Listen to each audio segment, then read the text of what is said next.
আৰু তেওঁলোকৰ যিটো টাৰ্গেট আছিল স্বদেশী মুছলমানক পুছবেক কৰি বাংলাদেশলৈ পঠোৱা, সেই কামতো তেওঁলোক ব্যৰ্থ হোৱাৰ কাৰণে এতিয়া মুছলমানক গণহত্যা কৰিবলৈ লৈছে।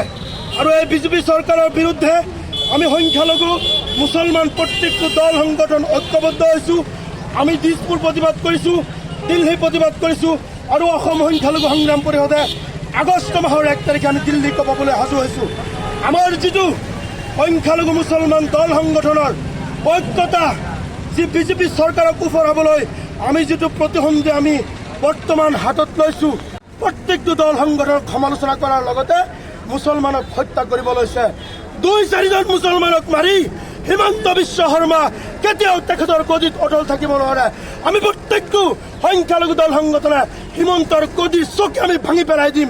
আৰু যিমান সময়লৈকে এই মুছলমানক হত্যা, মুছলমানক অমানৱীয় পুনৰ সংস্থাপন অবিহনে উচ্ছেদ কৰা বন্ধ নকৰিব, সংখ্যালঘু সংগ্ৰাম পৰিষদৰ এই আন্দোলন আৰু তীব্ৰতৰ আন্দোলন হ'ব পাৰে।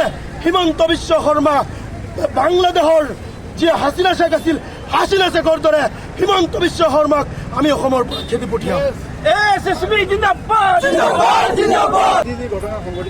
আজি পুৱাৰ ভাগতে আমি এতিয়ালৈকে গণমতে প্ৰায় 4জনক হত্যা কৰিছোঁ। এই হত্যা বন্ধ নোহোৱালৈকে আমি ৰাজপথ অৱৰোধ কৰিম, আমি ৰেলপথ অৱৰোধ কৰিম, আমি গণতান্ত্ৰিকভাৱে প্ৰতিবাদ কৰিম। যি প্ৰতিবাদৰ লাঠি চাৰ্জেৰে সংখ্যালঘু সংগ্ৰাম পৰিষদ আমি কেতিয়াও স্তব্ধ নহওঁ। আমাৰ শৰীৰত 1 বিন্দু তেজ থকালৈকে আমাৰ সংগ্ৰাম আৰু তীব্ৰতৰ হ'ব।